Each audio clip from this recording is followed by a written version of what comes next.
नमस्कार दोस्तों, स्वागत आपका हमारे YouTube चैनल एजी लाइफ में।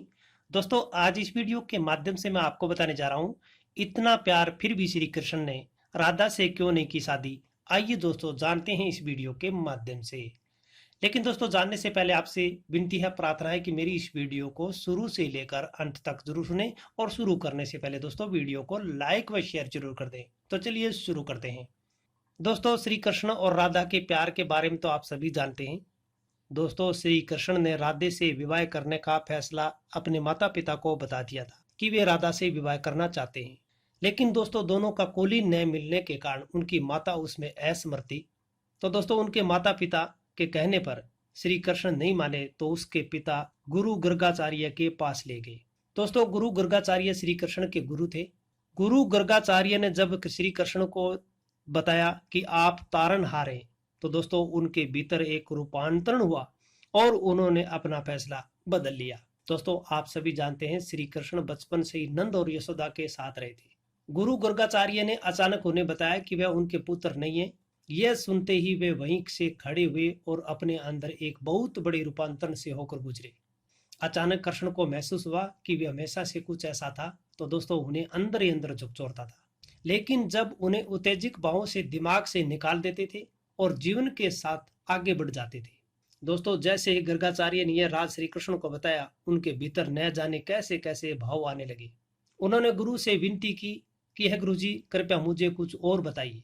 दोस्तों, गर्गाचार्य कहने लगे, हे कृष्ण, नारद ने तुम्हें पूरी तरह पहचान लिया है। तुमने सभी गुणों को दिखा दिया है। हे श्री कृष्ण, तुम्हारे जो लक्षण है वे सब इस ओर इशारा करते हैं कि तुम ही वह मनुष्य हो जिसके बारे में बहुत से ऋषि मुनि बातें करते रहते हैं। नारद ने हर चीज की तारीख, समय और स्थान तय कर दिया था और तुम उन सब पर खरे उतरे हो। दोस्तों, उससे पहले श्री कृष्ण को इसके बारे में किसी प्रकार की जानकारी नहीं थी। वो एक साधारण गवाले थे। जब उनके गुरु गर्गाचार्य ने सब बात बताई तो दोस्तों श्री कृष्ण के अंदर रूपांतरण आ गया। अब दोस्तों श्री कृष्ण वहां से चल पड़े। श्री कृष्ण अपने आसपास के लोगों और समाज के लिए पूरी तरह समर्पित थे। राधे और गांव के लोगों के प्रति उनके मन में गहरा लगाव और प्रेम था। लेकिन जैसे ही उनके सामने यह राज आया तो दोस्तों उनका वहां से संबंध नहीं रहा। वह किसी और के पुत्र हैं, उनका जन्म कुछ और करने के लिए हुआ है, तो उनके भीतर सब कुछ बदल गया। ये सब बातें उनके भीतर जबरदस्त तरीके से समाई। दोस्तों, वह चुपचाप उठे और धीमे कदमों से गोवर्धन पर्वत की ओर चल पड़े। पर्वत की ऊंची चोटी तक पहुंचे और वहां खड़े होकर दोस्तों आकाश की ओर देखने लगे। सूर्य अस्त हो रहा था और वह अस्त हो रहे सूर्य को देख रहे थे।